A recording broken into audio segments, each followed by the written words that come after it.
Hey everyone and welcome back to another tutorial. In this one, we are going to talk about Angular and Firebase. We're going to build an app that's called Schwarzenegger, highly inspired from Arnold Schwarzenegger from Terminator when he said, I'll be back. and the point of this video is not to teach you how to build the Angular web app, but more focused towards Firebase and how we use the Angular Fire project to include Firebase in our project. So it's going to be really fun. And the best part is that you don't have to code anything. You'll just be uncommenting stuff. So before we start, I would highly encourage you to subscribe to the channel if you have not already, and also like the video at the end if you found this useful, and just get your computer ready because we are going to build an awesome application right now.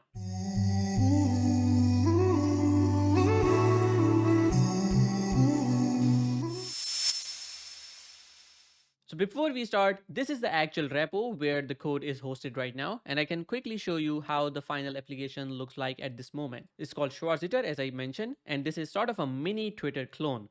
What you can do in this application is that if you're logged in, you're able to write a Z. So we are not calling it a tweet. So you can write a Z and then you can also like other people's Zs as well.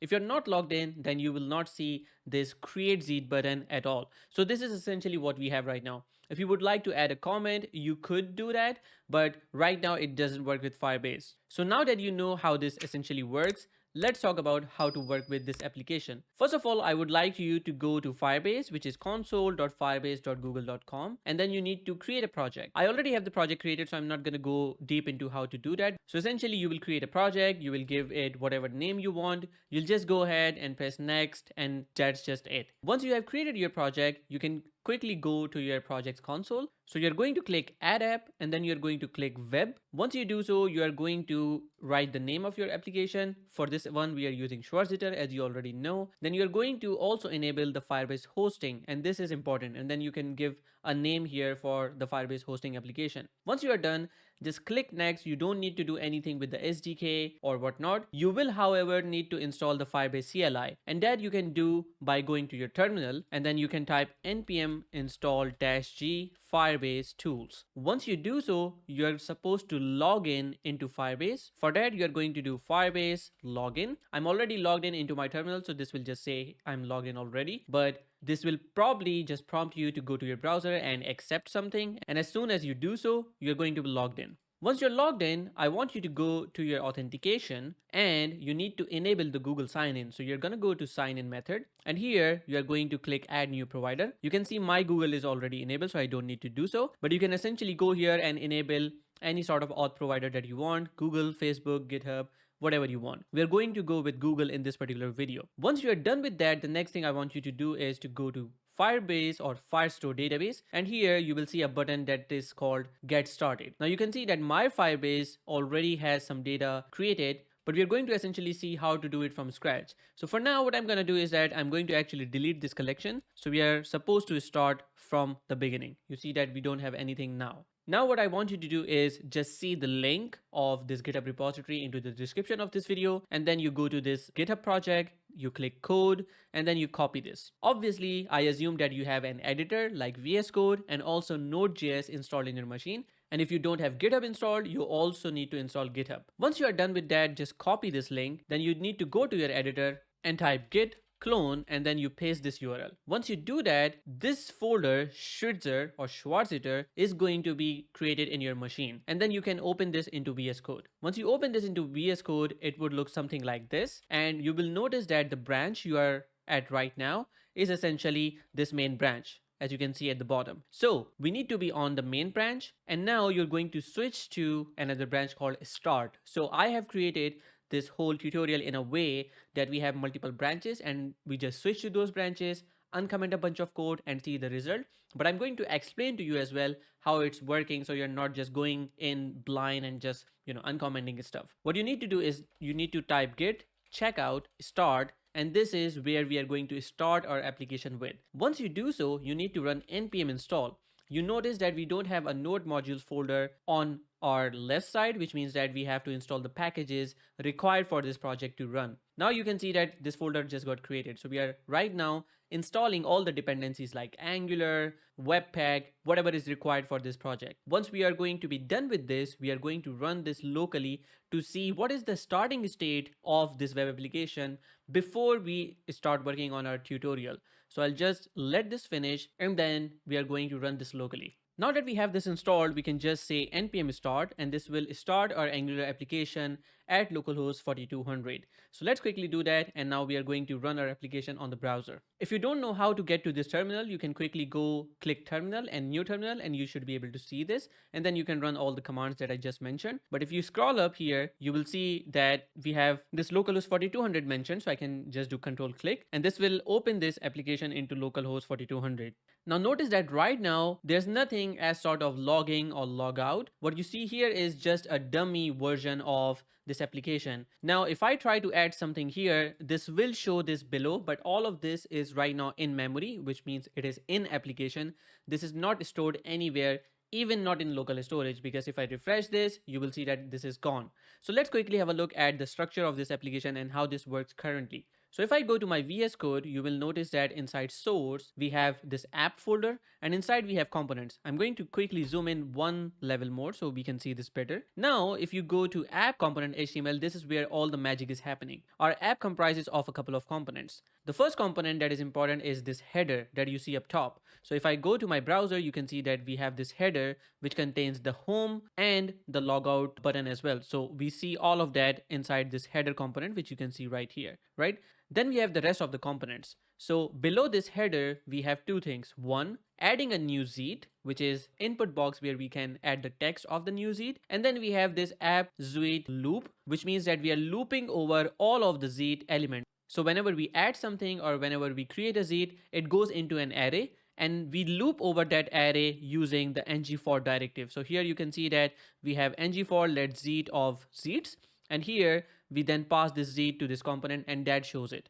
So if I go to the ZIT component or Schwarz ZIT component, you will see that it has this HTML where we show the username, where we show the ZIT text or the ZIT message, and then we have the buttons for liking and commenting. So if I go here and let's say if I add this, you can see that we have this header, the user profile image, the content, the like and comment button. So all of that is coming from this ZIT component or Schwarz ZIT component. The component itself depends on one input that we just saw, which is this ZIT. So we pass the ZIT from the app component in here and then it renders it accordingly. This component also has two outputs. Whenever we like or whenever we comment on this, for example, if I click this button, you can see that we increase the like, and if I click this comment, we also ask for the comment. For example, if I say test, you will see that the count of this one also increases. The functionality of this doesn't happen inside the ZIT component, which means that we are not doing anything in the ZIT component, at least not for the likes one. Whenever we just hit the like button, whatever we do is we just use an emitter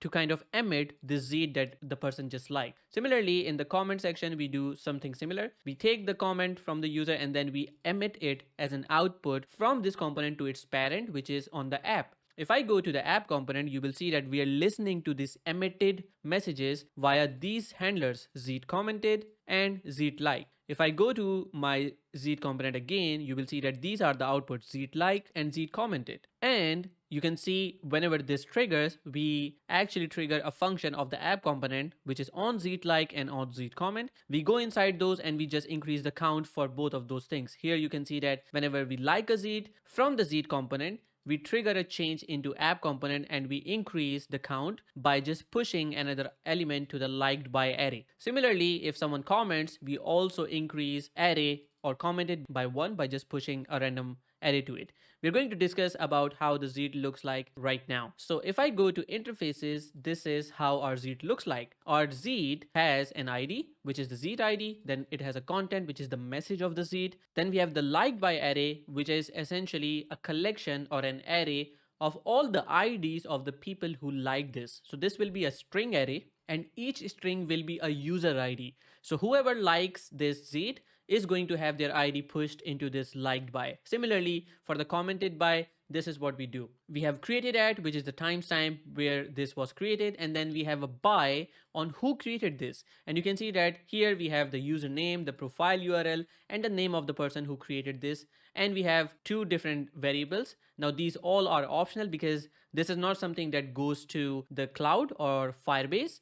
This only is for our internal application. We just need to identify if the user has liked this Zeet or not, and that's pretty much it. Now you will notice that right now in the app component, what we do is that in the commented by or in the liked by where we are supposed to push the user ID, we are right now just pushing a date.now, which is just a timestamp converted to string. But later on, we are going to actually use the user ID in this as well. Finally, let's talk about the new Zeet component. If I go to new Zeet, you will see it has simple HTML, but in here you will notice one really interesting thing, and that is the image that we show has a source which is hard-coded. So in our application, you can see this robot which is hard-coded, but later on we are going to actually use the user's profile image that is using this application or who is logged in. Then inside this Zeet component, when we submit the form or when we have written our Zeet and we hit next or we hit enter, you will see that this onSubmit function is called. We check if the Zeet is not empty, and then we emit this new Zeet with a couple of things. We are using the content, the empty arrays, the timestamp, and also you will notice that here we are using the by variable or the by object with empty strings, but we also push the hard-coded profile URL as well here. That's how when we add a new Zeet, you see this profile image added here because this is part of the Zeet itself. Now that we have a good idea of how this works essentially, let's move to the next step, which is setting up Firebase. So what I want you to do is that you are going to go to your terminal, just type git checkout dot. This is to make sure that we have a clean repository. Then we are going to switch the step 1 branch. So I'm quickly going to check what the name of that is. It's called setup or step 1 Firebase setup. So you are going to say git checkout step 1 Firebase setup. Now in this particular branch, we are going to set up Firebase or install Firebase into our project. And installing Firebase here is super easy, and that is because we have an official package of Firebase from the Angular team. So all you need to do is just do ng add, and here you can say angular/fire, and this makes it so much easier because everything that we do as a setup happens right here in the terminal, and if you had to do it yourself, that might have taken a lot of time. So I'm going to say yes, we want to proceed, and then this asks us what do we want to use from Firebase, because Firebase is huge. It has a lot of things. It has storage, it has database. Database are also of two kinds: real-time database, Firestore. Then we have cloud messaging, authentication. So it's going to ask us what do we want to use within this application, and we are going to select those things, only the things that we want for this app. So I'm going to let this finish and then we are going to proceed. Now that we have set this up, I'm going to select the ng deploy, and you can select or unselect these by pressing the space bar. So I'm going to select authentication, Firestore. So these are the three things that we want: ng deploy, authentication, and Firestore. That's it. You hit enter, and then it's going to set up these things or install these things. And then it also asks what account do we want to use. So in the previous step, I already told you to use Firebase login. So I'm assuming you're already logged in your terminal. So it will show you your account. Now, if I hit enter, this will also ask what project to use. So we already created a project. So you just need to navigate to that project. For example, here you can see we have Schwarzer here. So I'm going to select this, hit enter, but you could also select the create new project from the list and create it from there as well. Now it's asking where do I want to deploy my application. You can see that I can select either create new site or the Schwarzer app. So I'm going to use the existing application. Now it's asking, hey, what is the name of the application? I'm giving it right here, and now we are good to go. So you can see that it did a couple of things. Let's quickly go through those things, what changed. So first of all, we got this Firebase RC, which contains the Firebase configuration to tell Firebase what to do with this application when we are going to deploy this. Similarly, we have got Firebase JSON, which also contains the information for hosting, what is the target, where to get the bundle. So when we build our application, this dist folder is where our build is going to go. And the Angular Fire project actually created this file because otherwise we would have to specify this JSON ourselves. So you can see how cool is that it sets up everything for us. Now that we have this, let's talk about the app module, or actually even before, we have the environment TS. You will notice that the environment TS now got a new Firebase object inside which we have project ID, app ID, storage used bucket location. So you can see here that it added a couple of things within this application, including the API key and the auth domain. So this is really important. Now that we have this, let's talk about what it did in the app module. Now notice that every third-party library that is supposed to be used with Angular needs to be involved or imported into our application because it's a different module. It's a different package. So what this does is that it essentially imports a couple of things like the initialize app, provide Firebase app, and also these things that you can see here. So it provides this information and adds this here. You can see that it uses the provide Firebase application. So it creates an application, a Firebase application for our Angular application using the environment Firebase variable. So we saw already that it contains the API key, the project ID, and whatnot. So this is what is being provided here. So it registers it. Afterwards, it's using the provide auth method to add authentication to our applications. So later on, we can use the Firebase or the Angular Fire auth service to interact with authentication and allow our users to log in or log out. Similarly, you can see that we got this Firestore and we are using the Firestore to connect with the database and add data to it or add all the seeds. So it did everything for us. We didn't have to write any sort of code so far, and we are already like 15 minutes into the video. So once you're done with that, we are going to switch to step 2. So you need to do git checkout dot again, and you will notice that it will not remove all the files because we have 2 files here. So you can go to your git just like this, and then you can just click this or discard all the changes, or you can remove these files yourselves. You just need to make sure that your repository is clean. Now that we have a clean repository, we can switch to the next branch. So I'm going to quickly name this. So here it's called step 2 auth. So you need to do git checkout step 2 auth. Once you are done with that, we need to implement the auth from here, and from this branch onwards, what we need to do is super easy. So you need to go to your search and type to do and hit enter, and you will find a bunch of to dos working here, and this is what we want to do. So we are going to go to each to do and uncomment them to see everything working. First of all, let's see where we have the changes. For example, here you can see we have a change in app module. So here you can see that we have this provide auth here. Now this was done in step 1 already, so I'm not going to go from here, but you just need to uncomment this and also uncomment this line here, which is the provide auth. This was done already, so this is just repetitive. You can just ignore this. So we are providing the auth in our application. Now I'm going to just make sure that I'm running the application. So I'm going to type npm start. So this runs on localhost 4200, and now we need the capability of logging the user in. So first of all, we are going to go to our header component and add that capability. So this is running. I'm going to just bring this a bit down, and in the header component TS, you are going to uncomment the files up top. Notice that we are doing 2 things here. We are importing the auth user and get auth from Angular Fire auth, and then we are using some auth provider with sign in pop-up. Now you need to go and uncomment this line from constructor. We are importing the Angular Fire auth service into our project. Then you are going to go ahead and uncomment this line with ng on in it, and here we are doing something special. We are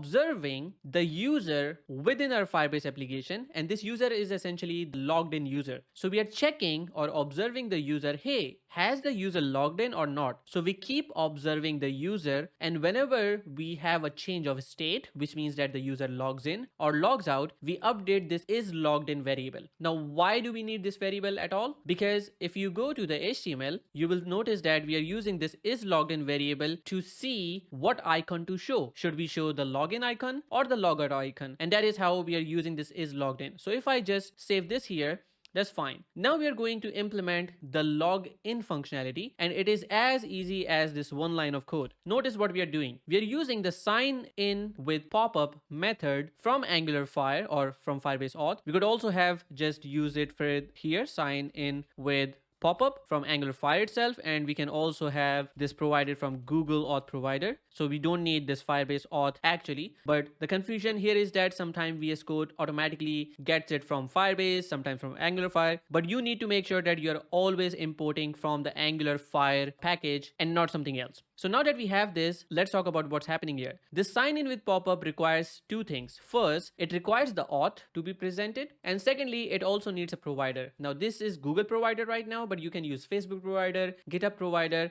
and other options as well. Now, once we hit this, it's very easy for us to go and log in because that's what we needed. So I'm going to uncomment this logout as well so we can see this in real time as well. So I'm going to go to my app now, and here you can see that we don't have any errors. Everything is fluent breakpoint right now. Here it shows already the logged in state because I'm logged in into my other application, hopefully. So if I click now here, you see it automatically shows us this pop-up. Yay! And now you can see that the icon changed. If I log out, you can see the icon changes again. And that is because whenever we do this, whenever we change our state, it goes to header component TS and it triggers this change. So if I put a breakpoint right here, you will notice that if I hit login, nothing changes so far, but as soon as the Google login triggers or it is finished, we get this change here. Now you can see that we got this user which has phone number, photo URL, provider ID. This also has the display name, which is my name here. We have the email. So everything about this user who is logged in here can be seen right here. And since this user exists, the login turns into true. And similarly, if I hit this again, you will see that now we got null because we signed out. So Angular Firebase is already providing information that the user has signed out, and now this becomes false. So it's really easy to just implement that. Now, one more thing that we want to do is that we don't want this input to be shown if the user is not logged in. And that is really important because only the people who are logged in should be able to create a zeet. So for that, we are going to uncomment the other to-dos that we have. So let's go to search again, and we're going to start with the app component TS. So here we have a couple of things happening. I'm going to uncomment these, and here you will see that we are observing the user again. So I'm going to use this, and I'm going to swap the constructor from here just like this. And that's pretty much it in this file. So notice what's happening. We are observing the user here again, but we are assigning this to the user observable that we have just created here. So this user observable is directly being used in the app component HTML. So here we need to uncomment these two files or swap these files. So you're going to delete this ng container, and then you are going to uncomment this one, right? Here you will notice that we are using the user observable or the user dollar observable, and this automatically gives us the information if the user is logged in or not, or about the user, if we get the user or not. Then we use the as user syntax here to convert this into a normal variable that we can pass into the new zeet component, and the new zeet component will essentially use it later on. So here you can see a red line because we need to do some more work into these files. So I'm going to go to my new zeet component here, and I'm going to uncomment this line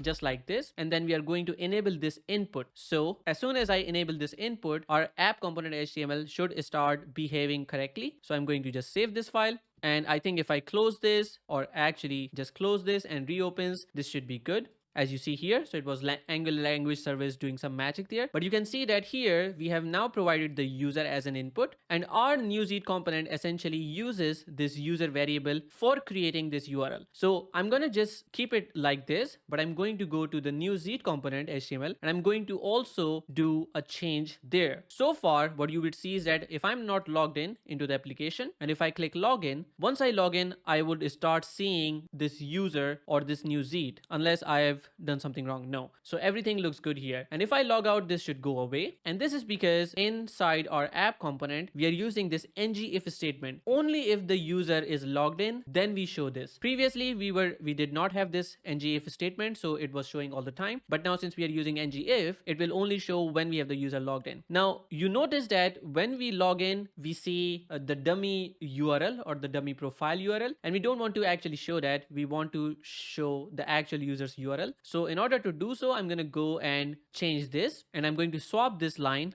delete this line with the hard-coded source to actually the user's profile URL. Here you can see that I've changed the source to user photo URL, and if we save this, we should start seeing the user's profile URL. Yay, let's go. Now the only thing remaining is that if I add a new zeet here, you will see that we still have the robot URL being shown here, which should not be the case. We should use the user's URL. So we're going to go to the new zeet component TS, and we have this last to do remaining. So we need to swap these, which means I need to delete this hard-coded profile URL object or the by object, and I need to replace this with this by object which has the photo URL, and I'm going to remove this as well. Now if I just refresh this, and if I go and type a new test zeet here, you will see that it shows my profile because we are using the correct object now. Now again, we have just implemented authentication. We have not done anything with Firebase. That's why when I refresh, you don't see anything. One important thing to understand is that all the users that log in into your application can be seen into this authentication tab. And if you go to users, you will see all of the people who have logged in. You can see that my application actually was used by some other people as well when I was demoing them. So we see more accounts here, but you also see my account here, right here. And this is my Firebase user ID as well, ending with a ZD3. Awesome. Now that we have that, let's switch to the next step. So again, I want you to go to your application and you can open a new terminal and then you just do git checkout dot, and then we have other steps to do. So I'm going to check the branch name for the third branch, which is add zeet. So you need to do a git checkout step 3 add zeet. Now we have in this branch everything that we had previously, but we are going to talk about how to add a zeet to the database. And this is an interesting one because this has some to-dos in only one file, that is app component ts. So if we go to app component ts, let's talk about how do we add a zeet. First of all, you need to uncomment these lines. So we are importing a bunch of functions from Firebase, but I'm going to explain to you everything that you need to know. Now you will go all the way down and you're going to go to this function add new zeet at line number 89, and you're going to uncomment this particular line. Now all we need to do to add a new zeet into Firebase is by using this add document method. This add document essentially requires two things. One, it requires collection where we want to add this item to, and second, the actual item that we want to add. So here you will notice two things. One is we are specifying the collection to use, and the second parameter is the item or the data that we want to push. Here you notice that we are using the collection method from Firebase, which requires two things. One is the Firestore instance that we are using, and second is just the path or the collection name. So our collection name is zeets. So when we do this, it will essentially add this item to the collection. So I'm going to save this now and I'm going to show you how this works in general completely from start to end. So we're going to add some breakpoints right here. First of all, I'm going to go to sources, and here we are going to new zeet component ts where we submit this. Secondly, we are going to go to app.component.ts, and here you will notice that in here we have this add zeet function. So I'm going to put a breakpoint there. Now let's say if I say the CWA community is amazing, which it is. If I hit this zeet button, you see that it comes inside on submit. It goes ahead, it creates this new zeet using the message that we just had, using the user's UID, the user's display name, and the user's photo URL. And then it kind of pushes this to outwards, which is its parent, to app component. And here you can see that we get it here. Now in this case, you will also notice one really nice feature from TypeScript that I can say this zeet that we just got, it doesn't have the ID by just using this omit generic. So here I can simply say that, hey, this new zeet contains by, commented by, and liked by, and created content, everything that we discussed previously. And then it's going to add this. Now notice that if I go to my Firestore database, we should not have any zeets here because our collection is absolutely empty. You don't see anything right here. So if I go ahead and just play this, you will see that we will not see any error. And if I go here and refresh my Firestore here, we see the collection. Yay! We see an ID, which is this document ID. And then inside here, we have the data that we just pushed. We do have the text here. We do have the liked by empty array, commented by empty array, and the by object which contains my information. Now that we have this in Firebase, it is really easy for us to see this into our application. And as more people add zeets, they will start going down here into this collection. So you can easily see those as well. Now that we have this, we sent this zeet, but we can't see that. But if I go to my final deployed version, you can see that it is here because this is the final version. It has everything that you could possibly think about. So you can automatically see this application here. And the fun part is that I didn't even have to refresh this application. Firebase automatically does it. So this is real time. So imagine anyone using your application, as soon as there comes a new tweet or a new zeet, they will see it. As soon as someone likes it, they will see it instantly without having to change it or without having to refresh it. All right, now let's talk about how do we show our zeets in our application, and that is in the remaining to-dos. So we have a function that we want to call get zeets, and it uses this on snapshot method. So you need to uncomment essentially all of these files, and I can quickly start explaining what happens in these files and want to think about. So I'm going to quickly go ahead and do this. So we are going to cover each step one by one, and this was really interesting when I was building and learning this. So I'm excited to show you how this works. First of all, we are going to put some breakpoints, and you will see that as soon as we refresh our application or even don't, we start seeing the data here. And we also see some console log here, which is interesting to see as well. Now, if we have a look at the sources, what I want to do is I want to go to put a breakpoint here,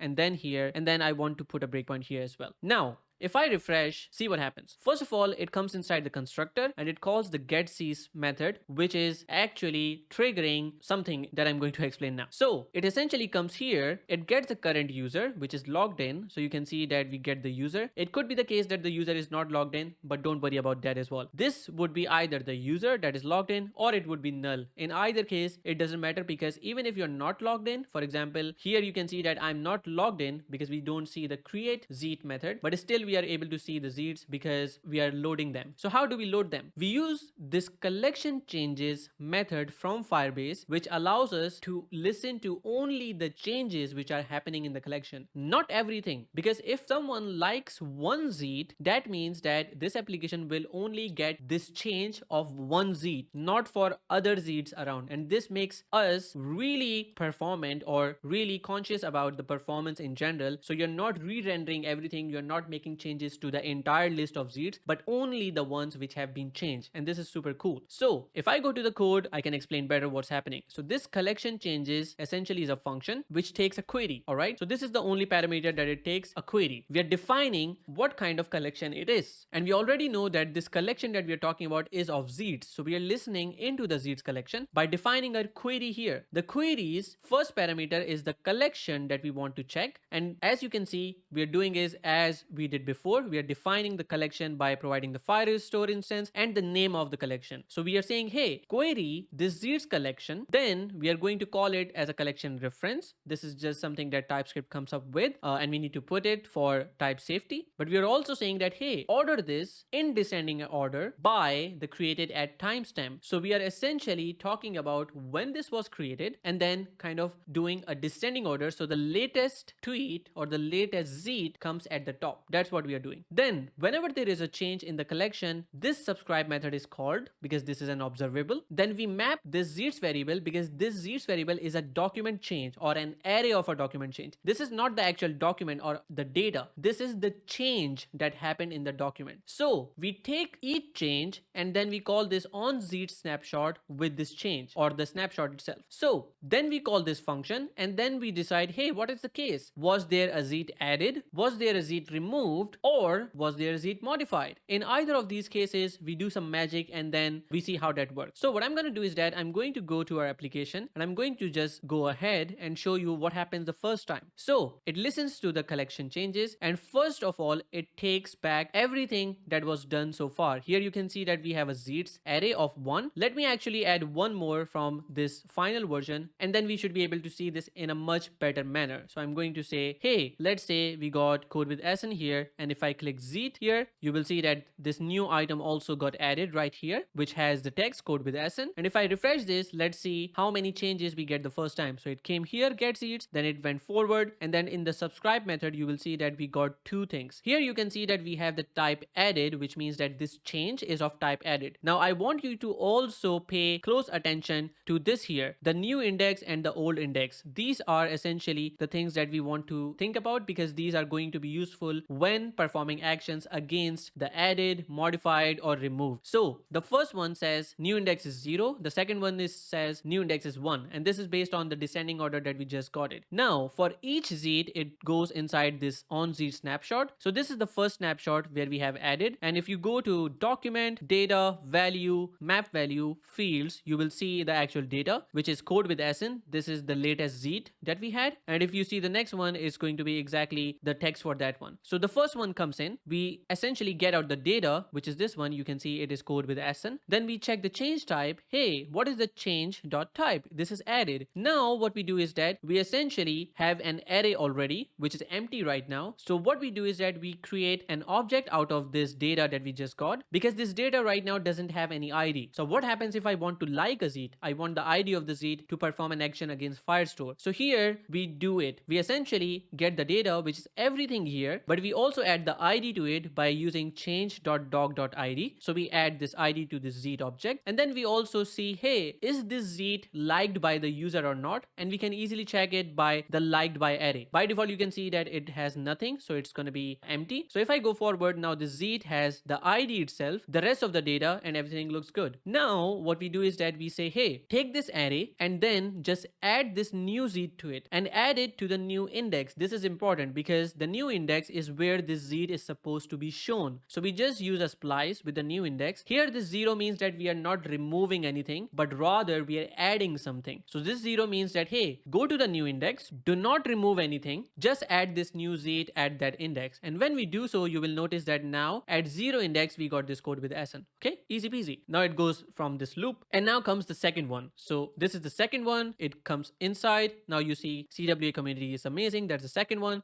Again, it goes through the same procedure, and finally the new index here is 1. So right now, if I go forward, you will see that this is 0, and now this is 1, where we have the new Z coming in. And if I play this now, you can see that we show them right away. Easy peasy, nothing's happening right here. Awesome. Now that we have this, we can quickly talk about what happens if we remove something. So I'm going to quickly open this again, and let's say I go to Firebase and I remove this CodeWithAhsan Z from here. So I can click here and then delete the document. So if I hit start delete here, you will see that this change function triggered again, and this only contains one item that is removed, not the two items, just the one item. And here you can see that the old index was 0, so it was supposed to be here, but now the new index that we have is -1, which means that this got deleted. Okay, so it goes inside, and here let's go forward. Here we got the data of this Z, which is what you can use or you don't have to use essentially. Now we see the type removed, it goes inside removed, and now here we just take the old index because the new index is -1, so we cannot use it. We are checking where this Z was previously. Was it at 0, 2, 3? Where was it? Wherever it was, we just need to remove it from there. So we use the splice method with the old index to 0, and then we say, hey, just remove one item from that index. That means we are just removing this particular Z. Once we do so, you will see that this Z, CodeWithAhsan, is going to be removed. Easy peasy. Now let's talk about updating. So let's say we add one more here. I'm going to remove here, and I'm going to say one more Z here, and then if I add it, and now if I go ahead and let's say change this CodeWithAhsan community is amazing, I'm going to add just one heart in the end. So I'm going to say heart, and here let's say we add this heart here, and now if I update it, let's see what happens. We're going to get another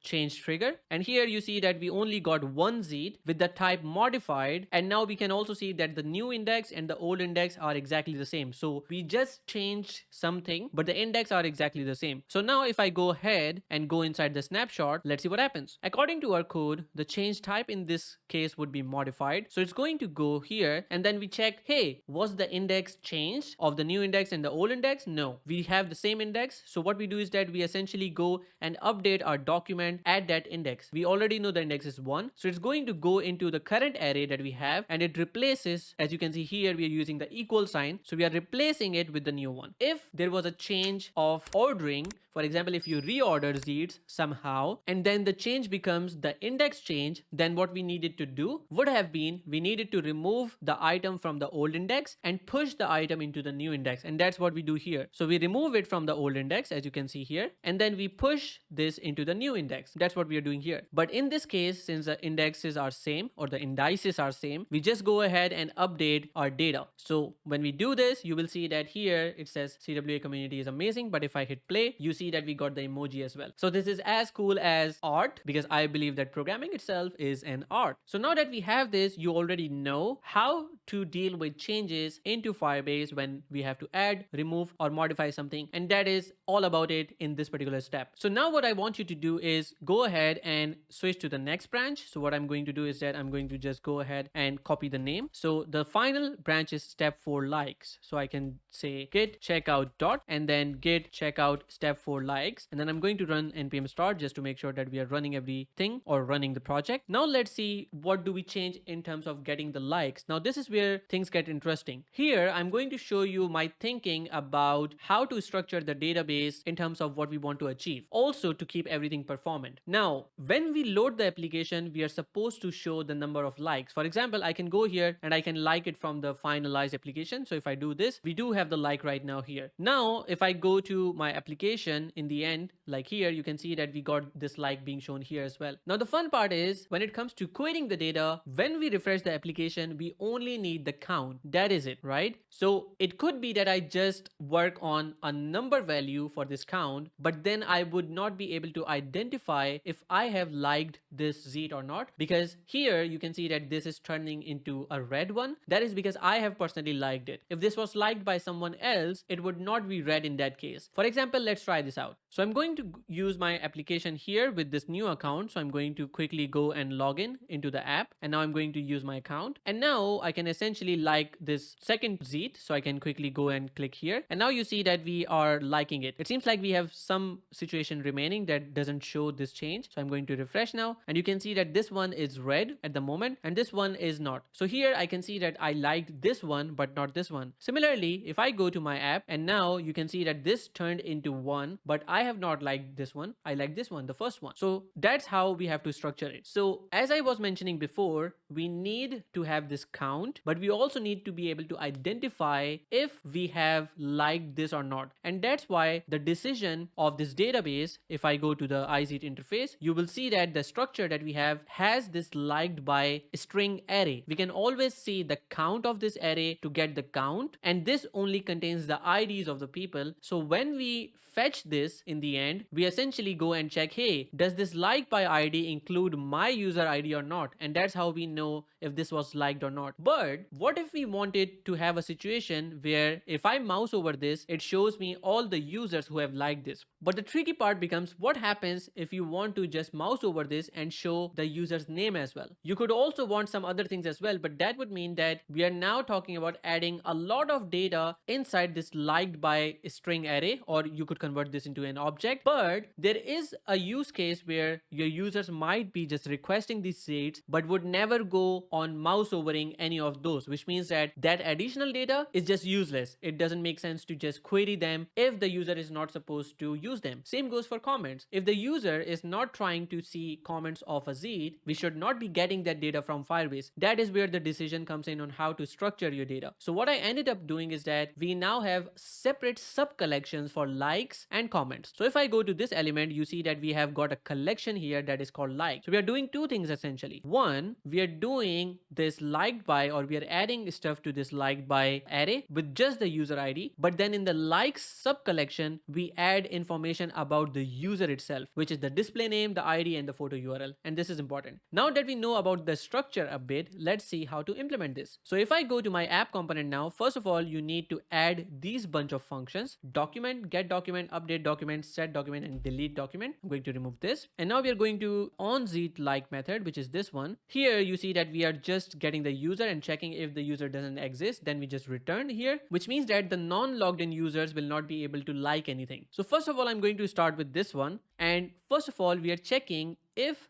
this user, which is me logged in right now, I have liked this zeet or not. And we check it by checking to the document itself, and the path becomes zeets/zeetid/like/user UID. If I go to my Firestore again, you will see the same thing here. You will see here zeets/zeetid/likes/user ID. This ZD3 is essentially the user ID that we talked about. So if I go to my authentication right now in Firebase console, here you see that we got ZD3. And that is the user that I have. So I can quickly get this document. If this document exists, then we know that I've already liked it. Otherwise, we have not. So first we get the like document ref. This is just the document reference and not the document itself. Then we get the document itself here. And then we use the exists method on the document to check if the document exists or not. Let's suppose the document exists. So if the document exists, then we want to remove this document and unlike this zeet. So we do that by just saying, hey, zeet.likedBy, just remove this array from here.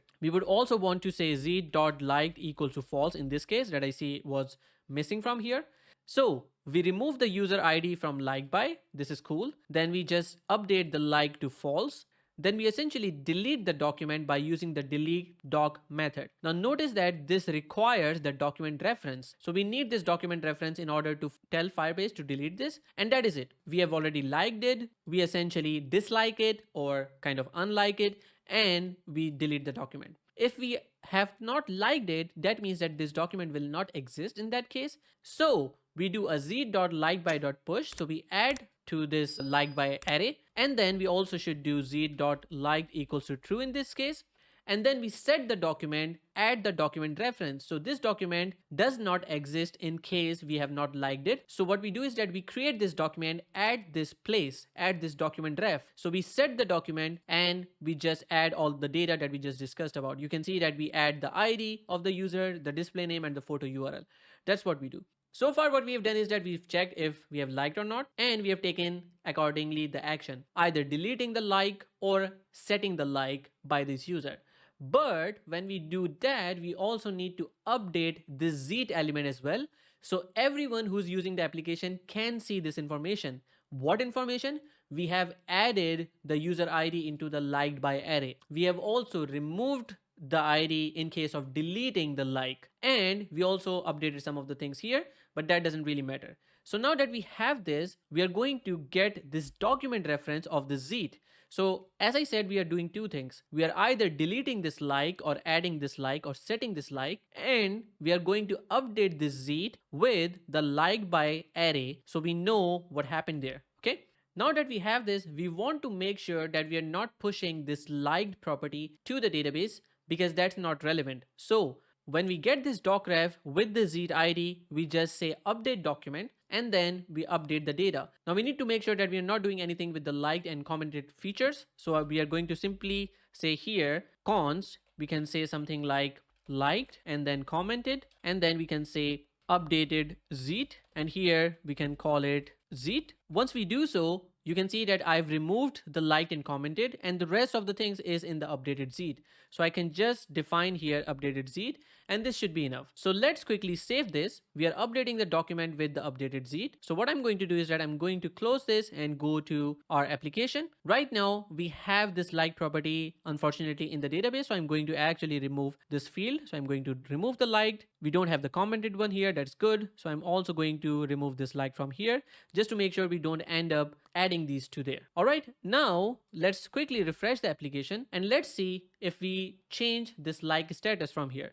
So I'm going to sources and I'm going to quickly add breakpoints to the onZeet like method, and then we can navigate from here. Now this one was already liked, so I'm going to click this, and now you can see that it gets the user, which is right now me. Then it goes forward and gets the like document ref. So this is the document reference for this like of the one more zeet. So I'm quickly gonna go to this one more zeet. Here we have likes, and then here you would see the user that we have, the D3 one. So I'm going to quickly get the document itself. And here we've got the document. I'm going to check if it exists. Here you will see that it says true because we have that document. Now since the document exists, it's going to update this liked by. It's going to remove the user from there, and you see that now we have an empty array here. It's going to set the like false, and that is because we need to show this in the UI as well. Now it's going to delete the document and finally update the document in the end. So I'm quickly going to just hit play here, go to Firebase console, and here you see that the document got deleted within this likes collection or sub collection. But so far you see that this like by still is here. That is because we have not updated the document itself yet. So I'm extracting out this zeet and I'm removing the liked property from here. So I'm going to go forward, and here you see that the updated zeet now does not have the like property. And if I hit update document, you see that this was updated and now we don't have the like property in here. Yay! Now let's talk about liking this again. So if I quickly go here and hit the like button, this comes again in here. It goes forward, gets the document and checks if it exists. Of course, it does not. So we get a false here. So it goes ahead, it pushes the user ID into the liked by array, which is empty. Then it sets the like to true. And here now you can see that this like docref that we have here, it's going to update it. So we should be able to see it there. So I'm going to quickly hit the play button here. And now if I go here, you can see that this document was created. We get the user information here as well. And now you can see here as well, the liked by is still an empty array. So we need to update the document. As soon as we do so, you see that we get the document here. Awesome. So now the like thing is working perfectly fine. And this is where our functionality wise everything ends. Now what I want to do is actually to deploy this application to our live situation here. And we can actually check if this works or not. Why? Because right now we have a bug in the live application. That is, if I click here, you see that this count changes to 0, but there was an issue with the red one or the liked one. So what I'm going to do is that I'm going to quickly click here, and you see that it takes some time before this becomes red, right? So this is not an issue with our application. So if I click it here, I'm going to make sure that we are not debugging here. So if I change it here, you see that it immediately changes. If I hit this, you can see it immediately changes. No need to wait anything. So now that we have this, let's go and deploy our application. All we need to do to deploy our application is running the ng deploy command, but you could also just go ahead and add a script into package.json. Here you will add a script called deploy, and then you can type ng deploy. Once you do so, you can simply run the npm run deploy command or yarn deploy. And what this does is that it automatically utilizes the Angular 5 project or some of the things from the Angular 5 project. Specifically, if you want to peek, you can go to Angular.json and type deploy, and you will see the configuration here. So this uses the Angular Fire deploy builder. It knows what Firebase project that is, where is the Firebase hosting site, and essentially it goes and checks this whole build inside the dist folder, Schwarzer, and this deploys this on Firebase. So it's just going to build our application in production mode and then will deploy. So I'm just going to give this time. Awesome. So now it has built the application, as you can see here, and now it's deploying to the hosting with everything that we just discussed about. In the end, it gives us the URL to follow. So I'm going to quickly copy this URL, actually go to our application, try this one more time, because if I click it now, you can see that it takes some time before that HUD changes because I've not refreshed the application now. So if I refresh the application now, this is supposed to be the new version. So if I click it now, you see that immediately it shows us the change. So that means our application is working fine now with the new deployed version, and this is as easy. Now this application can be shared with your friends. You can try this out, and the possibilities are endless. With Firebase, you can implement just like a real chat application. You can implement something like Uber, where you can show the distance of the driver from the person who has ordered the Uber. So the applications are endless, as I said. So you can use this information that I provided into your code or into your projects, and let me know in the comments if you found this useful. Alright, so I hope you found this video useful. If you did, do me a favor and tweet this video if you can. Also go to the GitHub repository of Schwarzer and give it a star if you like this. This helps other people see that there's credibility in this project, and we also might be forwarding them from GitHub to this video. Also let me know in the channel if you want me to cover something specific about Angular or Firebase, and I would be happy to do so. Before wrapping up this video, make sure to like this video, share this video, and also subscribe to the channel if you have not. As always, take care of yourself and happy coding. I'm going to see you in the next video.